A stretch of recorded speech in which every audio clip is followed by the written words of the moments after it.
Welcome back to the J&B Body Talks podcast. Today's special guest is a tech mogul turned to an automotive journalist. Awesome switch. He worked for a ton of different news outlets in the past, now started his own company called Acceleramota, where he does car reviews in depth, talks about tech, what's to come. Today we talked about a lot of that stuff. He also runs a local New York Cars and Coffee. So please, without further ado, welcome this awesome guest, Gabe Carey.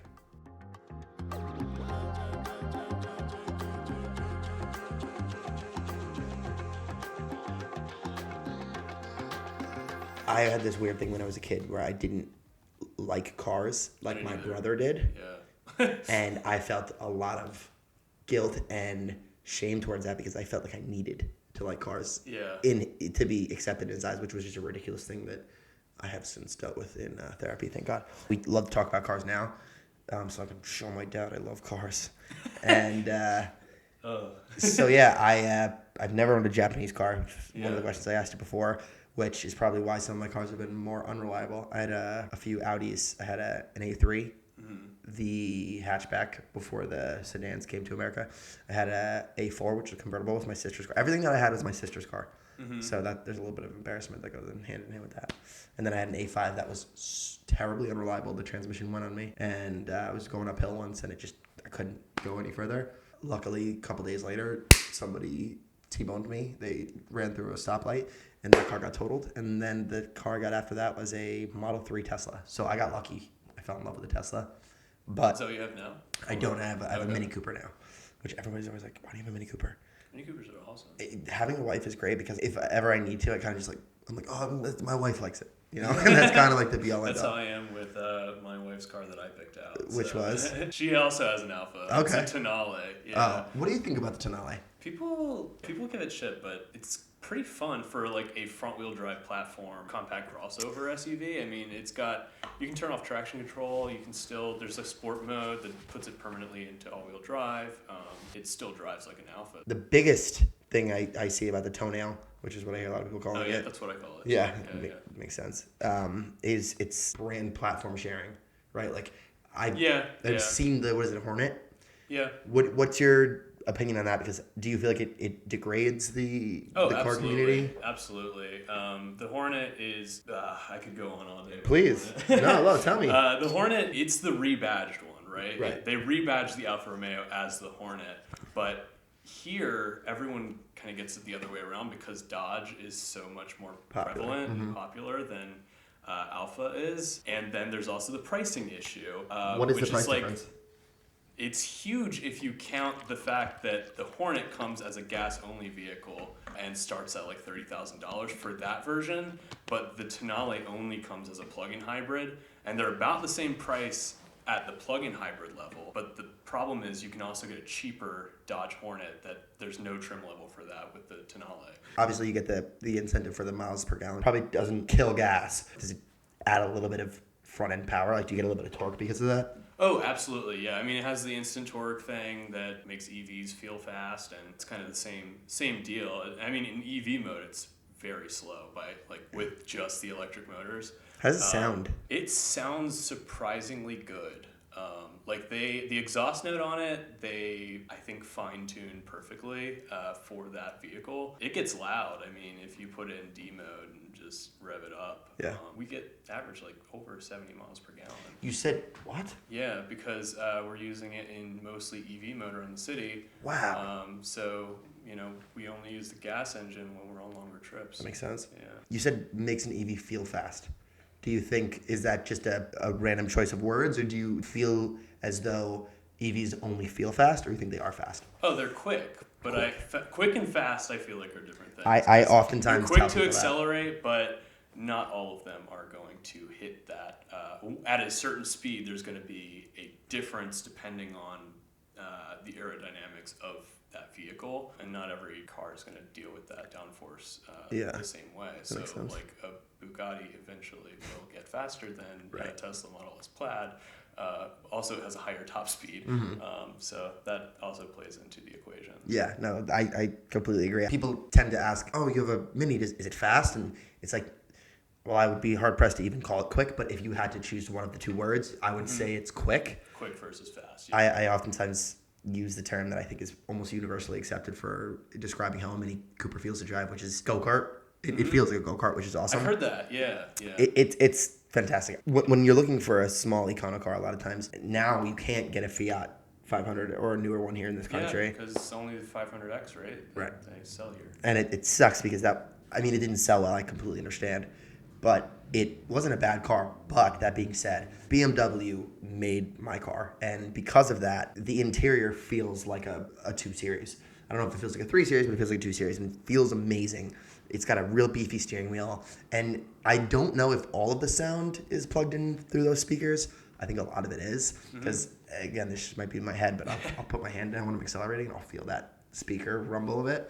That being said, I love my Mini Cooper. The car that I genuinely, and I'm not just saying this because you're here, the car that I really want to drive, because it's a select group of people who have taste for this car, is the Giulia, specifically the Quadrifoglio, because I think that... I watched your video on it. Yeah. I was like, oh, that's cool. Yeah. Barely see any coverage of any. You don't see it. Yeah. And that's another reason why it's so cool. And I'm a huge fan of if you know, you know. And that car that is like the epitome of it. Like I rode in a McLaren a couple weeks ago. A GT, right? Yeah, the GT, and I was getting looks from a lot of random people, but it got old after a few hours, honestly, because I had nothing to talk about with most of them. It was not like car people. It was like regular, everyday people just being like, "Oh, what is that? I have no idea what that is." A lot of them didn't know what McLaren was, which shocked me, but it kind of brought me down to earth a little bit. The Alfa, on the other hand, I get a lot of thumbs up kind of around the city and in general,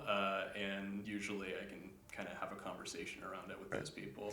It's the universal sign for nice cars, thumbs up. It's like, oh, you're handsome. No, you're a good-looking guy, but the car. It's the car. It's the car. And it's usually guys. It's like guys who are in heavily modified cars or like cars that are enthusiast cars or whatever. Right. So yeah, you can tell when it is that person. So why that car? What drew you to that car? Because quick aside, I remember I think it was 2018. I went to school in New England, or it might have been 2017. And I'm not a huge football fan, but if you go to school in New England and you don't watch the Pats, people will jump you. It's insane. And there was a commercial for when the Quadrifoglio first came out. I actually just found out about that this morning. Really? I had no idea there was a Super Bowl ad. And I don't watch football either. So I didn't either. I had to. Know. And so I remember my father texted me. My dad doesn't watch football either. And he said, "Did you see that commercial?" I said, "Yeah."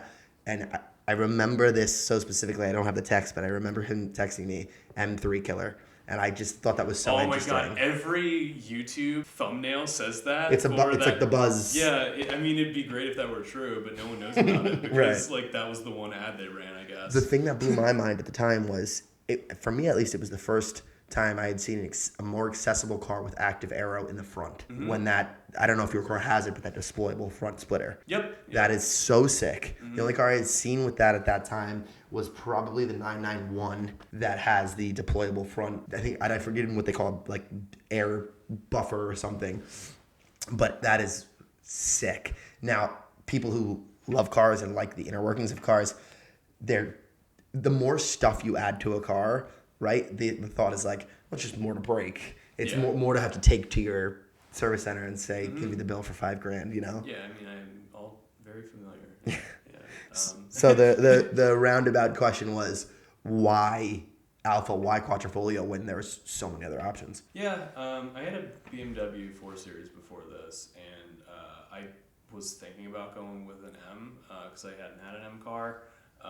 But first of all, the newer models, I am not a fan of the grills. I mean, it's a very polarizing thing. Yeah, I have a strong opinion. But I would have gotten used anyway, so I probably would have gotten the previous generation. But with Alfa, I just think it's like beauty and power.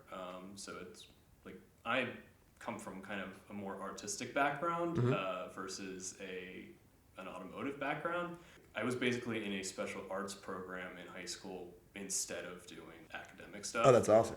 For the last 2 years, painting and graphic design and all that stuff. And I just think the design language of Alfa Romeo has been so consistent since like the 1930s. Like you can identify it, and it's kind of been unwavering in a way that BMW seems to constantly want to change its identity up. I feel like interesting.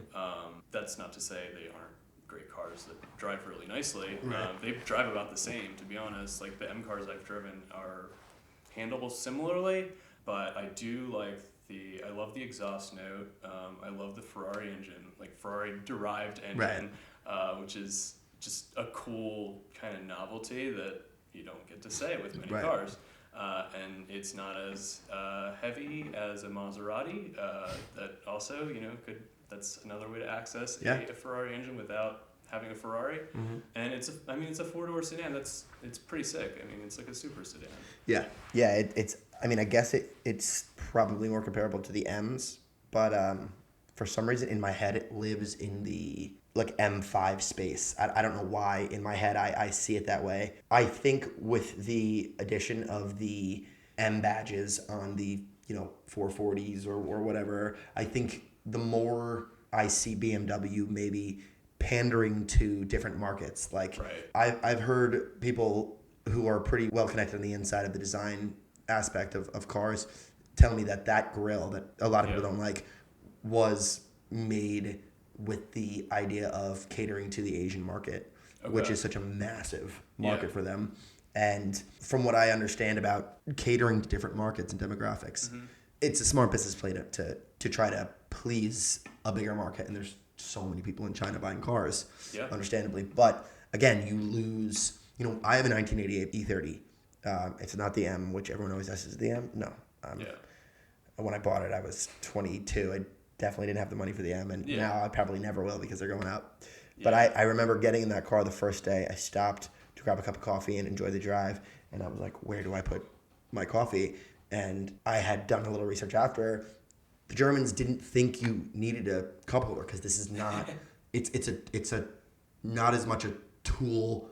It's a driving experience. You shouldn't need a cup of coffee. You should have one hand on the steering wheel, and your other hand should be constantly going down and shifting. It's definitely not like that now. No, it's definitely not like that. Yeah, I see a lot of people complain that it's like not a real sports car anymore, and not a real performance car. And I'll say though, to your point, and I completely agree. My dad picked up a M4 recently, and that car feels like in a completely opposite way they've gone away from. I feel like an M3 was a performance everyday driver.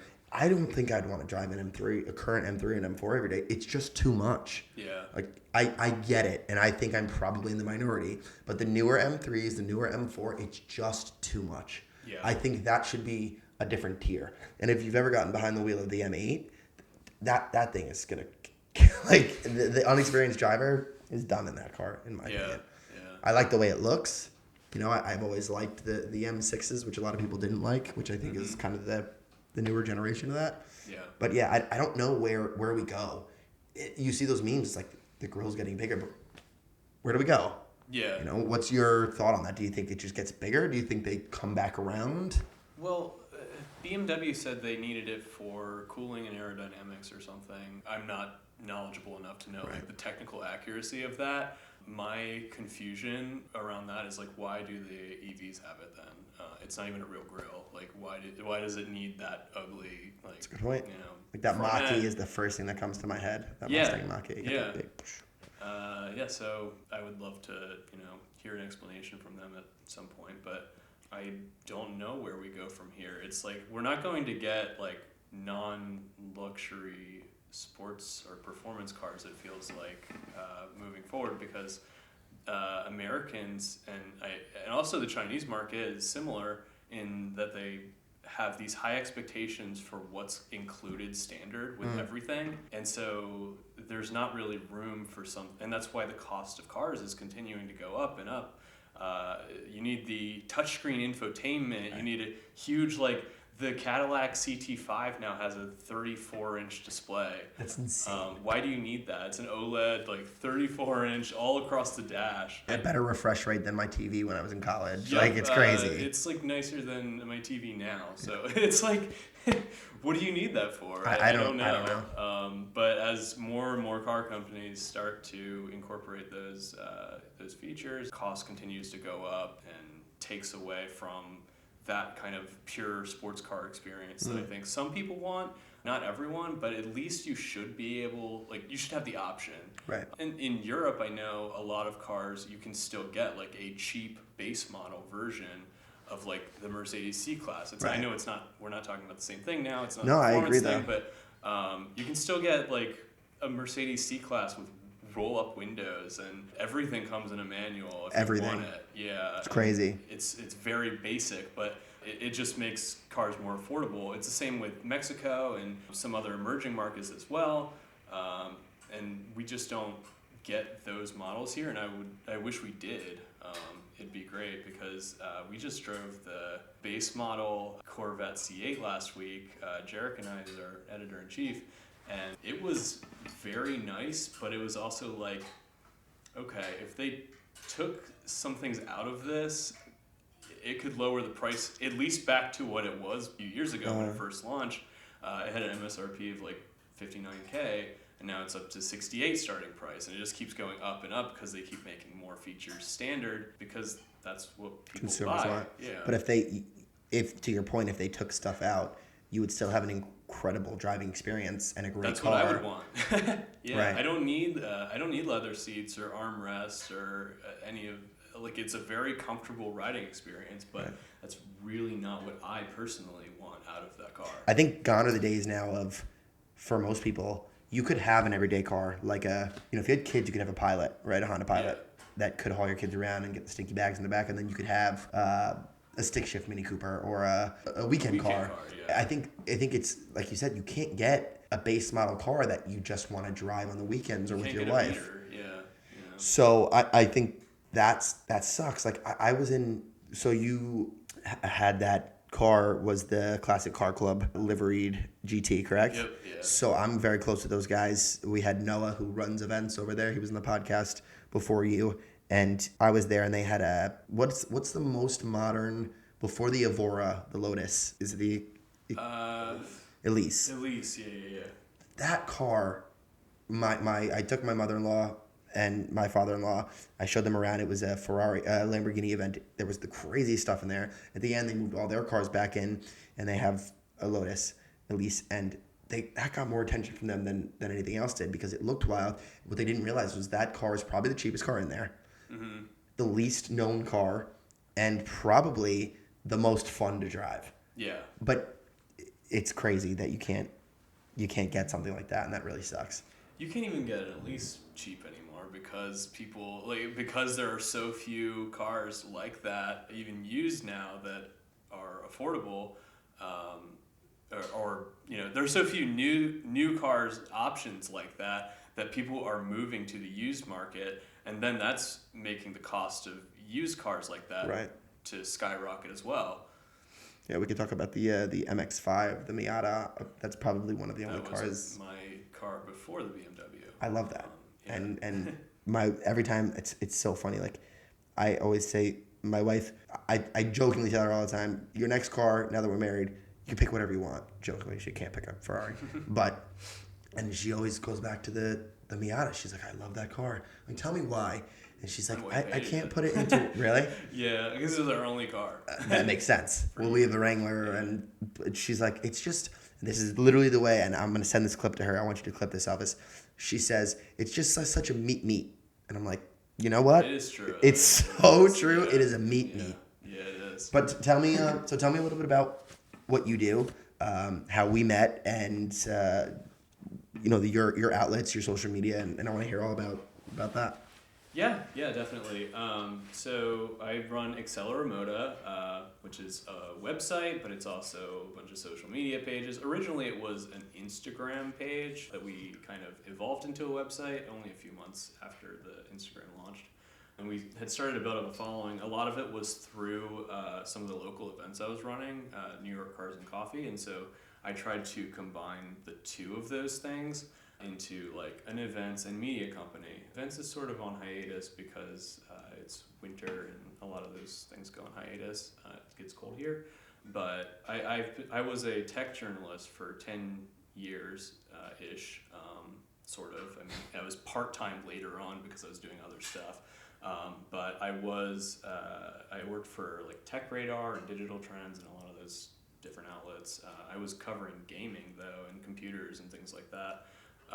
So automotive was not in my wheelhouse, but it's something I started to get interested in over time as I got more and more bored of what I was covering, and more interested in like this transformative shift. A few years ago, I guess, is when it started to become interesting to me. Was like, okay, the legislation is constantly changing. There's like developments happening, I felt like. So it was that kind of led, and I like cars. It's not that I didn't like cars. I found them interesting. I just didn't know a ton about cars. And it wasn't something that was on my radar as like something I'd want to cover as a journalist. Mm-hmm. But I had the opportunity to start writing about cars which is a whole other thing. Like pivoting from one beat to another is almost impossible in that world. In journalism. Yeah, because no one wants to take a chance on you if you don't already have that experience. So you get pigeonholed. Yeah, you get pigeonholed into what you're doing, which is why I started my own site. My own brand is because it's the only way you can pivot is by doing your own thing. It's how I got my start to begin with. I was in high school, like my 10th grade year. I started a website called B10. It doesn't exist anymore, but it was a tech and gaming, and we did some pop culture stuff for a while. We were covering music and a little bit of everything, movies and things like that. But that was the only way that worked for me that time. So I was like, all right, well, it's 11, 12 years later, and now I want to pivot again. I want to change up what I'm doing. So that was the only way I knew how to do it, and it's gone pretty well so far. But it's specifically the automotive industry. It's specifically automotive, and we have kind of a tech focus on automotive, so like it's framed from that angle normally, where we go a little bit more in depth on tech features than some of the other sites. And you test drive stuff as well? You guys get to do reviews and? Yep, yeah, we only have a few reviews up so far, but we did get the Hyundai Elantra N. I didn't test that one. We have an editor-in-chief that I hired in September who kind of runs that editorial department. He came from The Drive. But he also worked for Drive Tribe, and what was the other one? Hot Cars, I believe. Mm-hmm. So he's got a lot of experience. He was recommended to me by Patrick George. I don't know if you were familiar with him. He was he used to be the editor-in-chief of Jalopnik a few years back, and then he was the editorial director for The Drive. Mm-hmm. And I guess Jarek told me that he actually turned him down for a freelance opportunity, and then he recommended Jarek to me as I was asking about. I was asking about who are some writers? Do you know any writers like I can bring on as a freelancer because who have experience, because I'm having to over edit a lot of these writers. I was having to like rewrite some of the stuff they're writing, factual inaccuracies around certain vehicles, and like the trim levels and stuff. It is hard to kind of keep track of all that.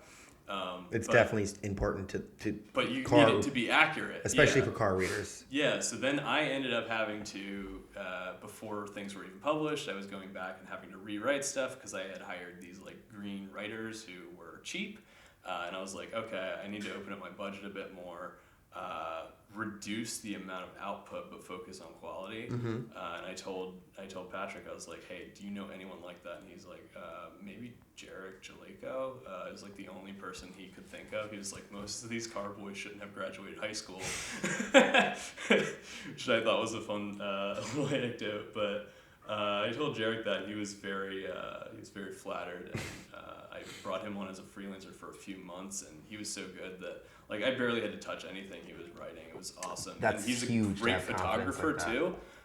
So that's kind of been something. So we're trying to find our identity too. It's like this is a new brand. We started off being like all about. It was very focused on EVs and sort of that transition. But now we've kind of incorporated other kinds of vehicles into it, and it's more of like what we were saying is like a celebration of car culture while also embracing the future. So it's like a little bit of everything, a mix, but we also kind of pride ourselves on covering events and like lesser known events that other sites wouldn't really cover. Jarek covered the West Side Collective Storage, Matt Farah's thing. Oh, cool. On the West Coast, yeah. And then Matt Farah actually shared our thing. That's dope. So that's something, that's a way we're starting to think about it, is like, let's cover these events run by, bigger influential people. We're basically covering automotive media from an automotive media outlet. That's interesting. And events run by people who are influential in that space. I feel like that's really what everybody's doing. Yeah. Is so it's becoming to the point where, as a consumer of content, I'm narrowing in on people who have the most interesting, for me, educated take on media. Right. And so that's really cool that you're doing that. And one thing before you continue that I kind of want to commend you on is you're not going to throw away your identity as a journalist. You were considering taking on people who were a little bit more green, but at the end of the day, you chose to keep your integrity intact above everything, and I think that's really cool, and that's really important. We could have gotten a lot more stuff up, and to be honest, like, our output has been pretty low from the beginning, but I'm pretty adamant about our stuff being good, and like, I don't want to publish anything I'm not proud of, and it's kind of worked out for us. Our traffic isn't the best, but at least like social media wise, we do pretty well, but on the actual website, it's been a little bit of a struggle. That said, like, our SEO has consistently risen every single month. That's great. And I think that is more important because it means that we have the potential. We have greater potential, and I think there's a higher ceiling for that than to just put a bunch of stuff out at once and it's all garbage, and Google sees that. I mean, their algorithm continues to get better and better too at recognizing people who are just phoning it in. Right. And the fact that we're not has actually worked in our favor. What do you see performs the best in terms of where, at least what you would consider your niche now? You're saying you're kind of still trying to define your niche. Do you feel that there's something that, because we think it's, Elvis and I do a ton of spot meetings where we'll just sit down and we'll look at content that we're creating. Because we're looking at things from a little bit of a different perspective than you guys are. You're building a brand from scratch. We're trying to continuously promote our brand, right? And so, obviously, the thing that I always say to people is, what's the point of this? Well, obviously, for the tri-state area and maybe a little bit more than that, we want to bring in as much business to the shop as possible. Right. But in reality, there is such a wider availability of monetization in people, which isn't our only goal, because Elvis and I are constantly trying to make good content. But we always say there's a kid in Iowa who loves cars, and if he likes our stuff, if we can educate him or if he can see the brand and identify with it, then that's really cool. So we think storytelling is really what drives a lot of viewership, especially with the short form content and long form content as well. But do you find that there's something for the site that works better than other things? On the site, definitely. So Jarek will insist it's features. We butt heads a little bit on certain things because he's very much the creative type, and I'm like, okay, but we have to I have to rope it in and be like, okay, but we're also a business, so we have to make money, and we have to do some of the stuff that's not fun, but I do want to make sure even that's high quality because it is what people are looking for. And for us, it's those information pages on specific car models and things like that, where, when something's announced, instead of doing a news story, we go in depth. And I know other sites do that as well, like Car and Driver and things. Like Everything We Know style page on cars as they're announced. But we do some really comprehensive research on what people are looking for specifically about each car. So it's not just a catch-all format or template that we have. And how do you do that research? I have a lot of experience in SEO. It's something I've done for a really long time. So I have tools at my disposal that I use to do that. And we have very secretive. I accidentally discovered SEO when I was a kid. and I played into it after a while. But there are tools that are pretty intuitive to use, and then there are some that are a bit more in depth. But we have spreadsheets full of stuff that it's just awesome. Okay, what questions are people asking about this specific car, and how can we answer those in a way that is digestible and approachable, but also like not boring to read. And that's sort of a problem I've noticed about how other companies are covering these cars, or just approaching automotive reporting in general, is that it's just a catch-all. It's just like, okay, we have to do it this way: price, release date, ... whatever. And then they focus like way too much on performance for cars that like don't necessitate it. Yeah, who gives a shit? No one cares about like how the Nissan Rogue or something like that. How it handles on a track. Let's not focus on that. Let's like interior. How many cup holders does it have? Yes, interior is like so underrated when it comes to some of these bigger media outlets, because it's what everyone is searching for. Well, because listen, every effing car looks the same on the outside now. Yeah. You ever seen those? There'll be a video of somebody posting, 10 compact SUVs. We even had this discussion. You look at a Urus, I see 1,000 other cars. Yeah. I have RS Q8s come in the shop. I have the Cayenne GT coupe, whatever. Like, it's like, what are we doing here? Where is brand identity at a certain point? Yeah. And it's true. At a certain point, you get into a car, you say, okay, well, how does it feel ergonomically?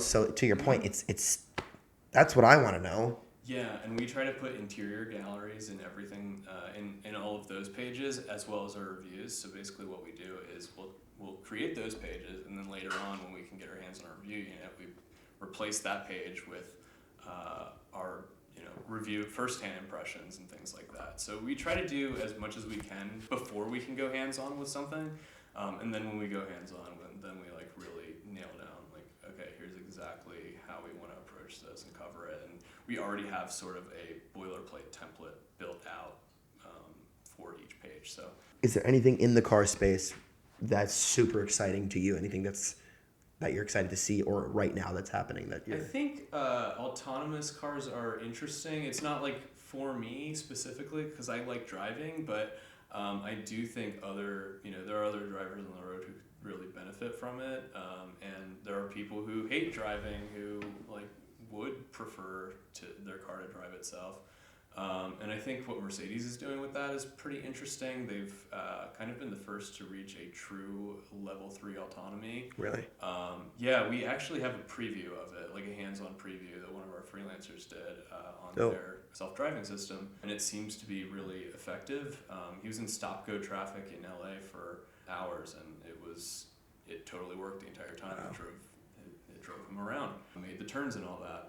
So it's really interesting to see. Something that I'm more interested in personally would be like Porsche's e-fuel. I am excited to see where that goes, like synthetic fuels, because it's pretty much the only way that we will be able to theoretically keep the internal combustion alive. Right. So I want to see where that goes. My theory is, though, that it's going to be this really like niche, like car enthusiast product that you're only going to be able to get at like a track or something, because it's $40 a gallon. I saw them. I was talking to somebody today who said that they were at the Porsche Experience and they're testing it in just the GT cars, the track cars. Makes sense. I mean, everything is... I don't think you're going to be able to go to the gas station and just get it. Let's see, though, because... Maybe. I hope so. Yeah, if we can get the economy of scales, correct. I'd love to see them do that. It seems very difficult based on like what I've read about it. Well, this has been awesome. We had a ton of stuff that we could have talked about, but I thought we flowed. We didn't even need to. Yeah, which was awesome. Yeah. So take some time to kind of promote anything that you want to talk about. On the show much. Yeah. But we have our own podcast we launched today where we only talked about the LA Auto Show. So awesome. With both Jarek and I, we were in person at that one. So definitely. That's great. Check that out. It's called Car Meet. Okay. Car Meet? Yep. MEET? Yeah. And where can you find it? It will be on iTunes. It's also in the link in our bio on Great. Instagram. You can find the site on Instagram at Acceleramota. Okay. On TikTok, every platform is the same handle. We're on everything from we're on X or Twitter or whatever you want to call it now. We're on YouTube, but it's mostly shorts. So our biggest platforms are Instagram. This was great, man. I really appreciate you coming on, and I'd love to get you back on I would love to come back on. Yeah, I feel like we just got started. Yeah.